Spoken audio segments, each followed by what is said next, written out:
Willkommen in der Noppenplätzchenscheune. Mein Name ist Blockstar und Freunde, frohe Weihnachten. Wir feiern heute ja den Geburtstag eines ganz besonderen Menschen und ein Stargast fehlt noch. Ah, da ist er, genau, der Stern von Bethlehem. Denn wir sprechen heute über das Kobi-Set 28029, die Nativity-Szene von 2016, genau genommen aus der Serie 1, 140 Steinchen. Und wir sehen die Krippe zu Bethlehem mit den heiligen drei Königen, ein Schaf, Maria und Josef, Maria hier mit blauen Haaren und natürlich Jesus Christus in der Krippe.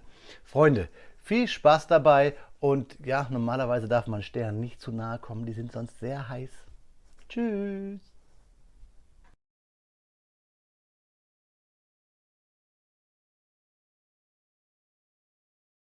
Ja, Freunde, da haben wir diesen tollen Karton auf dem Bautisch liegen. Die Nativity-Szene, die berühmte Geschichte, die erste Geschichte vielleicht, die beste Geschichte, die Geschichte von Jesu Geburt. 140 Steinchen, 5 Minifiguren und ein Tier. Das finde ich ganz schön, dass das Kobi hier unten auf dem Kartondesign hat. Generell dieses Kartondesign ist schön mit diesem goldenen Ornament. Wir sehen hier die Mistel. Wir sehen hier natürlich das Set und hier im Hintergrund die dunkle Nacht zu Bethlehem. Richtig cool. Generell mag ich alle Sets aus dieser Serie. Ist jetzt mein zweites. Letztes Jahr habe ich ja euch Christmas Time von Kobi vorgestellt. Das war dieses Set, den Weihnachtsmann, wie er Geschenke durch den Kamin rutschen lässt. Das ist auch ein tolles Set gewesen. Verlinke ich euch oben auf dem i.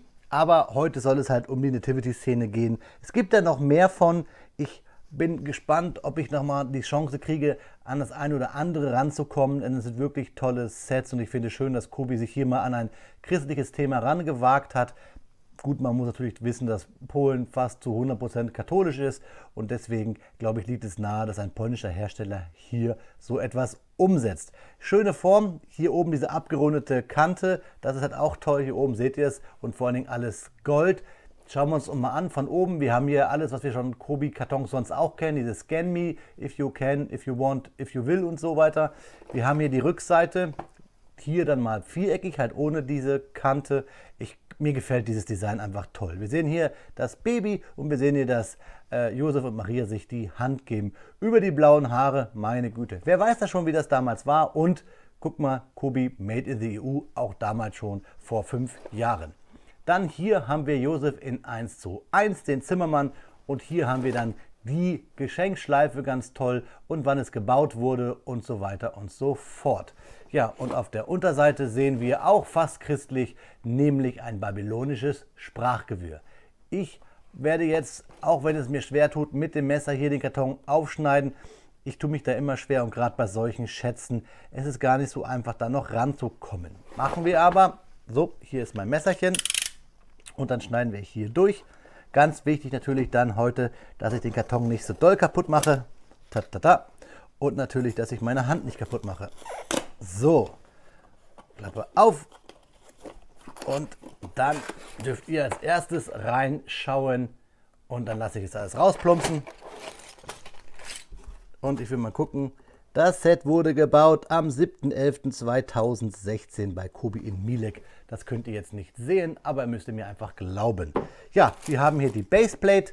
Karton geht aus dem Bild. Wir haben 1, 2, 3, 4, 5, 6 Tüten. Wir haben 2 dieser Kobi Formteile für Palmen, kennt ihr bestimmt. Und ganz toll, ich lege es mal hier zur Seite. Ich teile es mal wieder wie Moses das Wasser.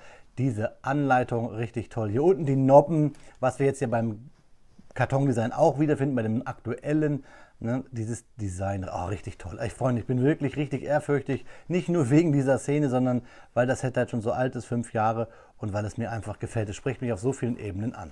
Ja, typische Kobi-Anleitung, was wir bauen, ist farblich, was wir schon gebaut haben, ist farbentsättigt. Ganz toll auch hier alles so im Weihnachtslook, klammergebunden natürlich. Pfeile weisen uns den Weg und ich will mal gucken, ob wir hier auch schon so Anlegehilfen haben. Nein, haben wir nicht, aber wir haben hier auch gar nicht so viele typische Sachen, die wir heute so kennen mit asynchron bauen und sowas. Also alles ganz simpel. Ich denke mal, die Käuferschaft war ja auch der Casual Klemmer. Hier sehen wir ein paar von Kobis Lizenzthemen, nämlich Kobi hat früher ja auch schon Lizenzen gehabt, nämlich die Penguins von Madagaskar, auf Deutsch die Pinguine von Madagaskar, kennt ihr bestimmt.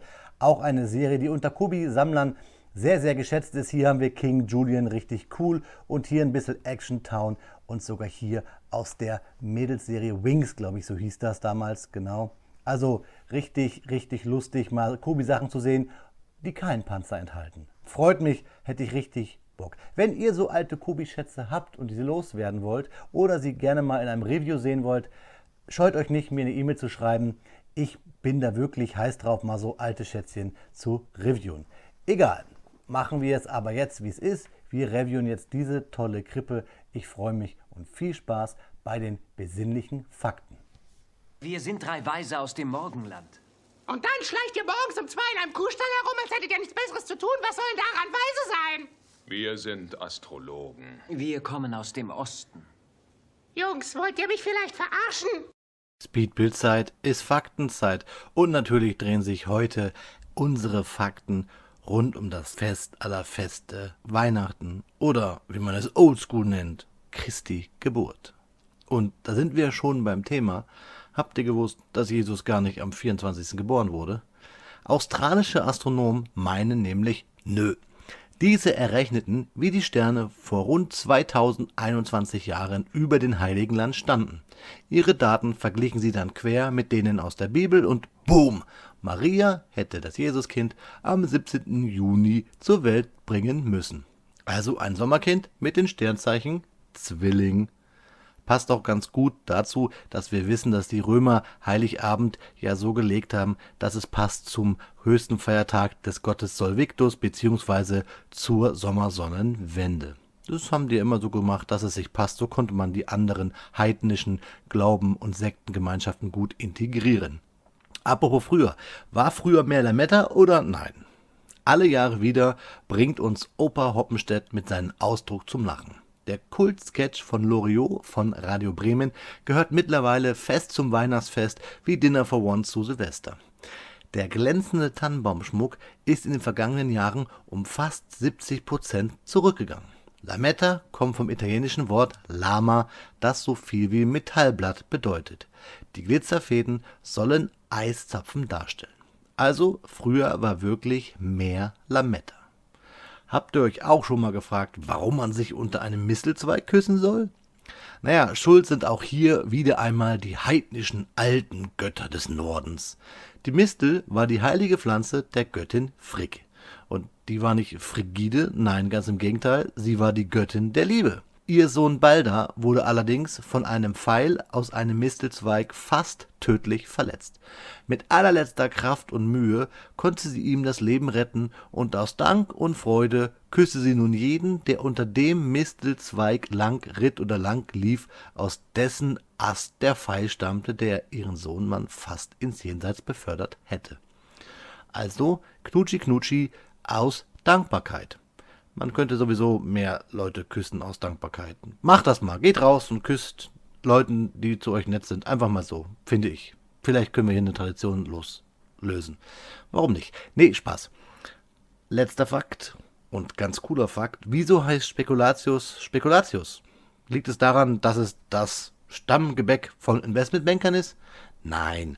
Eine naheliegende Verwandtschaft besteht zum ostfriesischen Wort Spekulatie, was wiederum wohl seinen Ursprung im niederländischen Spekulatie hat, was im 18. Jahrhundert so viel bedeutet wie plastisch geformtes Zuckerwerk.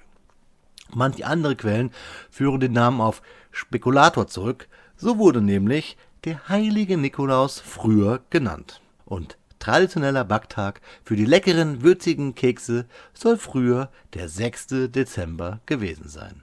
Tja, Leute, 4 lustige Fakten, die ich so auch nicht kannte. Danke, dass ich mal wieder ein bisschen Fakten für euch, für dieses Video recherchieren durfte und euch jetzt viel Spaß beim Review dieser coolen Krippe von Kobi. Wer sagt's denn? Die waren doch ganz nett, die Jungs. Total bescheuert, aber naja, trotzdem. Sieh dir das nur an. Hey, hey, geschenkt ist geschenkt. Wiederholen ist gestohlen. Oh.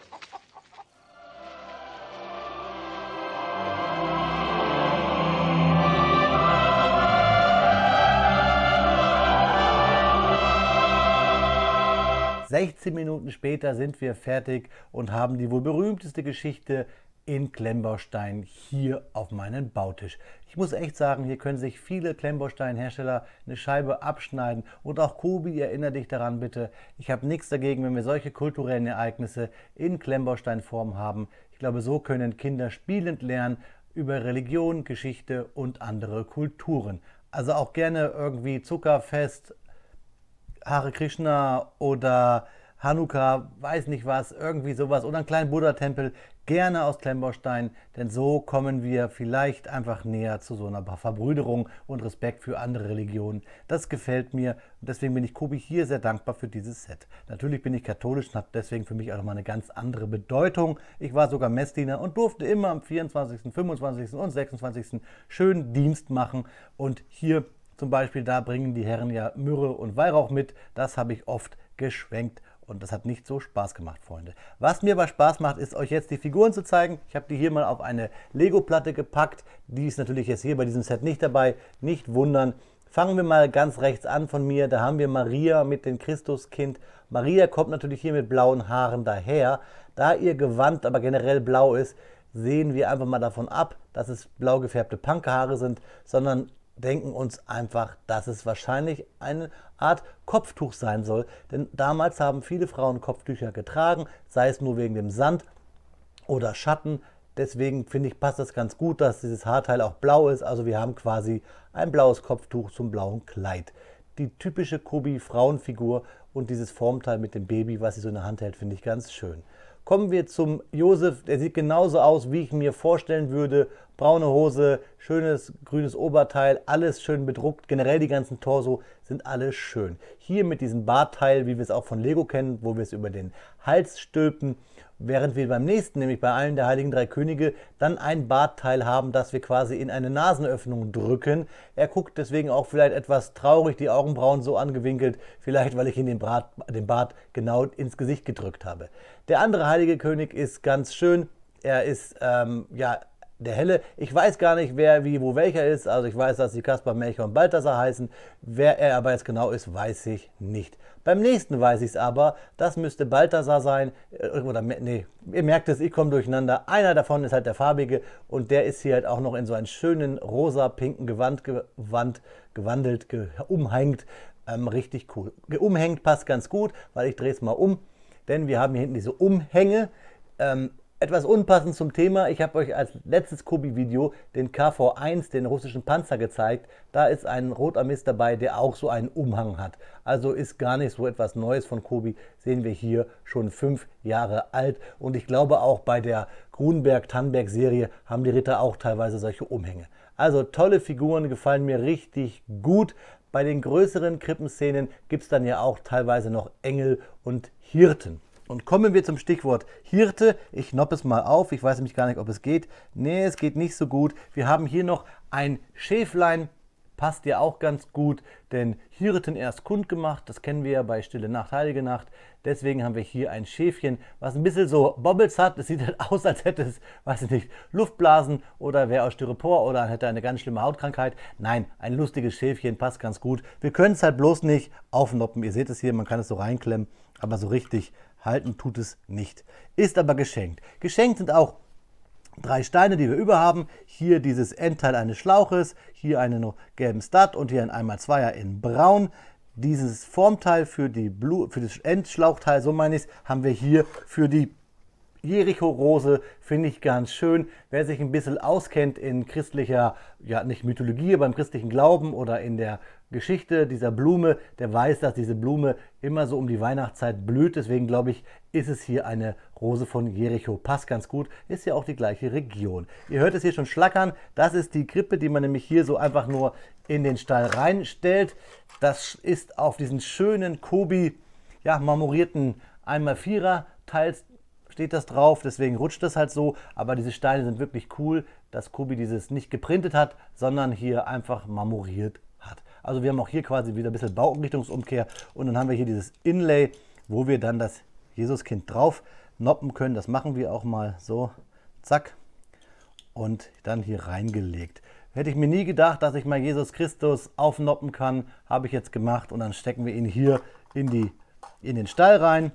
Und dann könnt ihr euch den Stall auch nochmal angucken. Ist ein schönes kleines Kobi-Häuschen auf dieser grünen Grundplatte mit einer Verlängerung hier. Das Dach hängt auf Hinges, ihr habt es gesehen, und der Stern ist auch ganz cool. Der Stern hängt quasi an einem der berühmtesten Kobi-Steine, nämlich diese Steinchen hier, diese 1x2er, die oben und unten keine Löcher haben und wir somit diese Baurichtungsumkehr hinbekommen. Einer dieser berühmten Bruchsteine quasi, finde ich richtig cool. Und ja, ich bin wirklich hin und weg und freue mich, dass ich jetzt diesen Stall hier gleich unter den Tannenbaum stellen kann. So, dann haben wir, ich nehme mal kurz die Krippe hier raus, beziehungsweise die Wiege. Da sehen wir das auch von hinten. Wir haben ganz schön dieses Fensterchen, das wird von hinten reingeklemmt. Wir haben diese Ecksteine, die diese typische, ja, abgeplatzten Kanten haben. Das habe ich ja zum Beispiel auch beim Warschauer Aufstand, beim Hetztag auch. Also Kobi hat hier wirklich diese Steine schon etwas länger im Programm. Das finde ich super. Das ist halt das, was Kobi ausmacht. Andere Steine-Ideen. Und gerade hier so Mauersteine mit abgeplatzten Ecken, das gefällt mir richtig. Und hier oben haben wir auch wieder ein 1x4er mit Holzmaserung.